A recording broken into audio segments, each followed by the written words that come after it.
过去格陵兰被丹麦殖民，丹麦政府曾经对格陵兰人做过一些残忍的事情，比如强迫住在部落的人离开家园，住进大城市，或是强迫部分格陵兰小孩到丹麦去接受所谓的文明教育。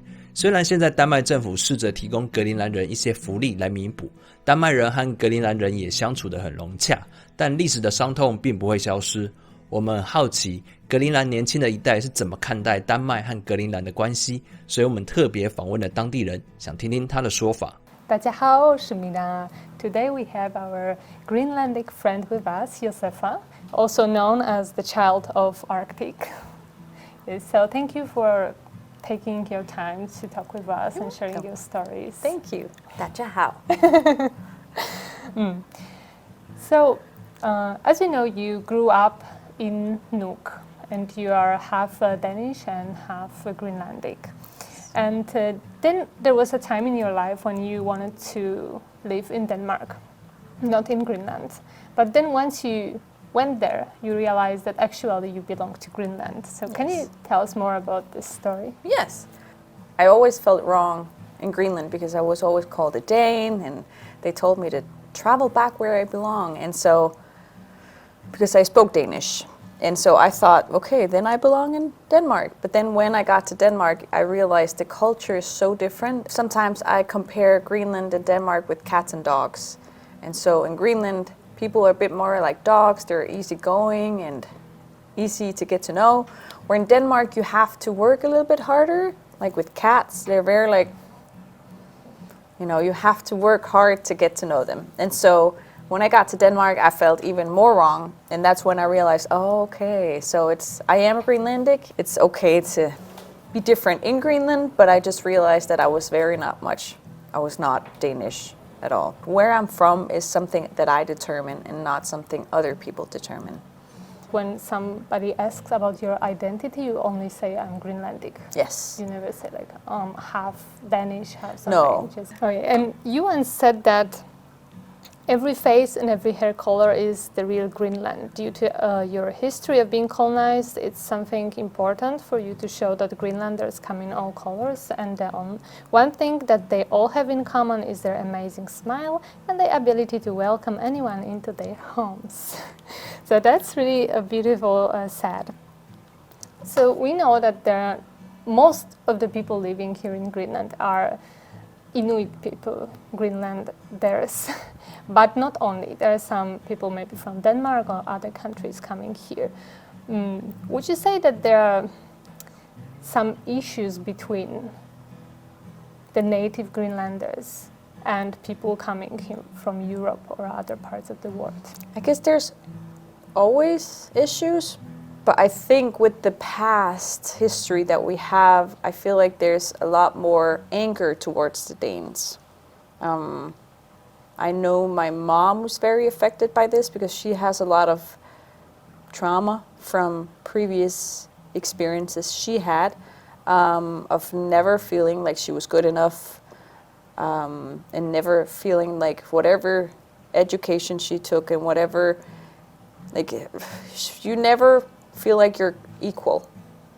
So no matter how hard you work, and I feel like, but the thing is that I might have felt like that in Denmark as well, but the thing is that I was newly educated, with no experience, and I was always afraid that it was because of my Greenlandic background. But I applied for a job, and they said, well, we hired someone with more experience. And in the beginning, I was like, I don't understand. I was perfect for the job.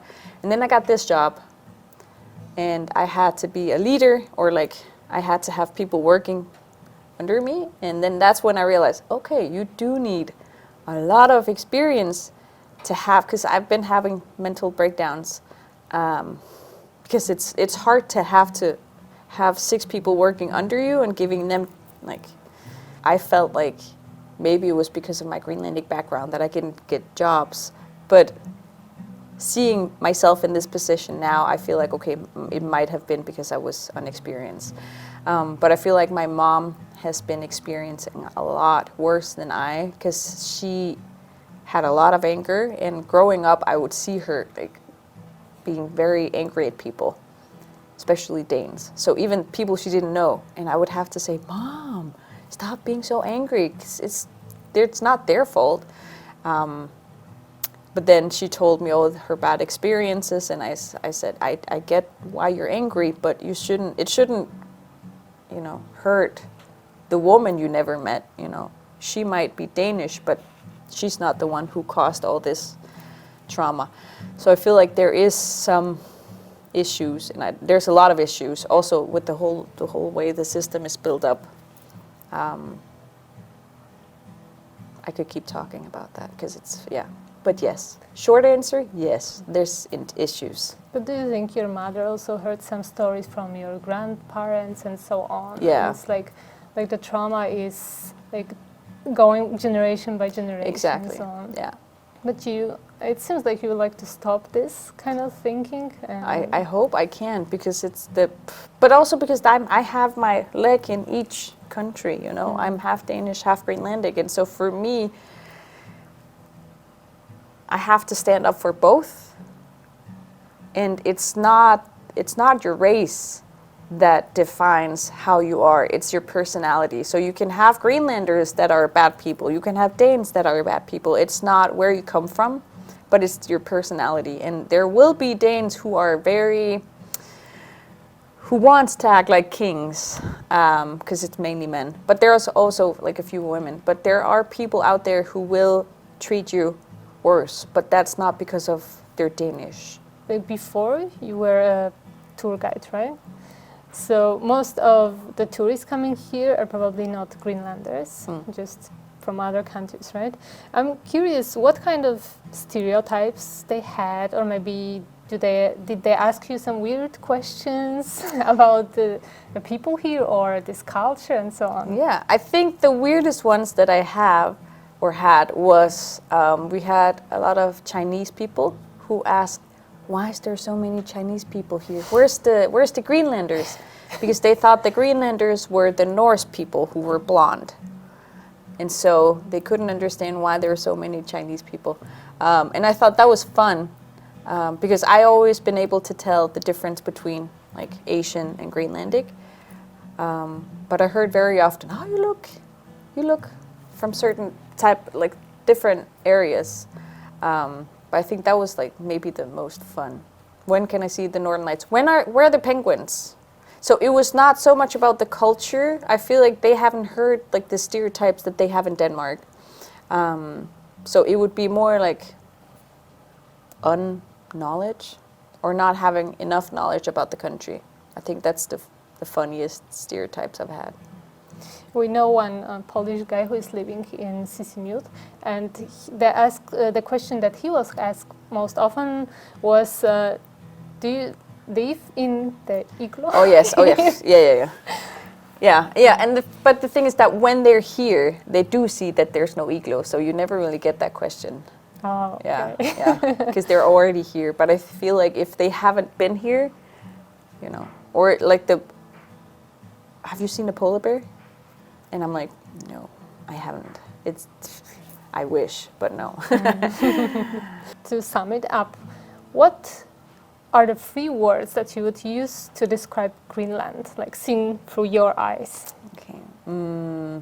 This will be surprising, but warm. And not only in the sense of the country being warm, but also like the people. Thank you for sharing your stories. And thank you for having me. How do you say goodbye?